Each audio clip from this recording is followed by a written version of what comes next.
ಕುಲಾಲಿ ಬಡದಾಳ್ ರಸ್ತೆ ಮೇಲೆ ಹಾದು ಹೋದ ರಾಷ್ಟ್ರೀಯ ಹೆದ್ದಾರಿ.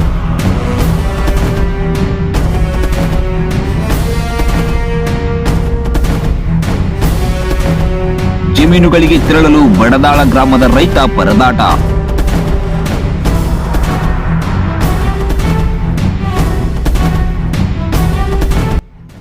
ಅಫ್ಜಲ್ಪುರ್ ಚೆನ್ನೈ ಸೂರತ್ ಎಕ್ಸ್ಪ್ರೆಸ್ ಹತ್ತುಸ್ತ ರಾಷ್ಟ್ರೀಯ ಹೆದ್ದಾರಿಯು ಬಡದಾಳ ಗ್ರಾಮದ ಮಧ್ಯೆ ಹಾದು ಹೋಗಿದ್ದು, ಹಾಗಾಗಿ ಕುಲಾಲಿ ಹಾಗೂ ಬಡದಾಳ ಗ್ರಾಮಕ್ಕೆ ಸಂಪರ್ಕ ಕಲ್ಪಿಸುವ ಹಾಗೂ ಬಡದಾಳ ಗ್ರಾಮಕ್ಕೂ ಮತ್ತು ರೈತರ ಜಮೀನುಗಳಿಗೆ ಸೇತುವೆಯಾಗಿ ಇರುವ ರಸ್ತೆಗೆ ಅಡ್ಡಲಾಗಿ ರಾಷ್ಟ್ರೀಯ ಹೆದ್ದಾರಿ ಹಾದು ಹೋಗಿದ್ದು, ಇದರಿಂದ ರೈತರಿಗೆ ಬಹಳಷ್ಟು ತೊಂದರೆ ಉಂಟಾಗುತ್ತಿದೆ ಎಂದು ಗ್ರಾಮಸ್ಥರು ಆರೋಪಿಸಿದ್ದಾರೆ.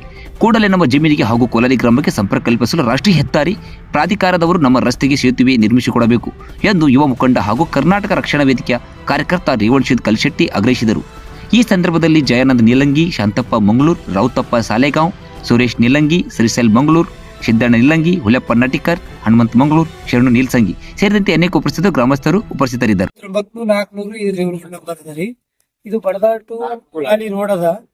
ಇಲ್ಲಿ ಸುಮಾರು ಒಂದ್ 3000 ಎಕರೆ ಜಮೀನು. 3000 ಎಕರೆ ಜಮೀನು ಹೋಲಕ್ ಒಂದ್ ಬ್ರಿಡ್ಜ್ ಬಿಟ್ರ ಖಾಲಿ. ಇಲ್ಲಿ ಮನುಷ್ಯರಿಗೆ ಹೋಲಕ್ ಕೇಳಿದ್ರ ದಾರಿನೇ ಇಲ್ಲ ಅಂತಾರ. 33 ಫೀಟ್ ನಮ್ದು ರೋಡ್ ಅದ. ಅವ್ರಿಗೆ ಇಲ್ಲಿ ತನಕ ಹೇಳ್ಕತಿ 2 ವರ್ಷ ಆಯ್ತು, ಎಲ್ಲಾ ಕಡೆ ಲೆಟರ್ ಕೊಟ್ಟಿವಿ ನಾವು. ಆ ಲೆಟರ್ ರೆಸ್ಪಾನ್ಸ್ ಇಲ್ಲ. ಅಲ್ಲಿ ಹೋಗ್ರಿ, ನೀವು NHR ಮೇಲೆ ಹೋಗಿ ಟ್ರ್ಯಾಕ್ ಮಾಡ್ರಿ, ನೀವು ತಹಸೀಲ್ದಾರ್ ಮೇಲೆ ಹೋಗ್ರಿ. ರೈತರಿಗೆಲ್ಲ ಈಗ ಹೋಗಿದೆ, ತೊಗರಿ ಪರಿಹಾರ ಬರಕ್ ತಯಾರಿಲ್ಲ. ಈಗ ನಾವೆಲ್ಲ ಕೈ ದುಡ್ಡು ಹಾಕೊಂಡು ಎಲ್ಲಿ ತಗೊಂಡ್ರ. ಅದಕ್ಕೆ ನಾವು ಏನು ಬೇಡ ಅಂತೇಳಿ ಇಲ್ಲಿ ಬಂದ್ ಕೂತೀವಿ. ಇಲ್ಲಿ ನಮ್ ರೋಡಿನಾಗ ಅವ್ರು ನಮ್ ರೋಡ್ ಮೇಲೆ ದಾರಿ ಇಲ್ಲ ಅಂತಾರಲ್ಲ, ನಮ್ ರೋಡಿಗೆ ನಾವು ಹೈಲಿಕ್ಕೆ ಅವಕಾಶ ಕೊಡಲ್ಲ.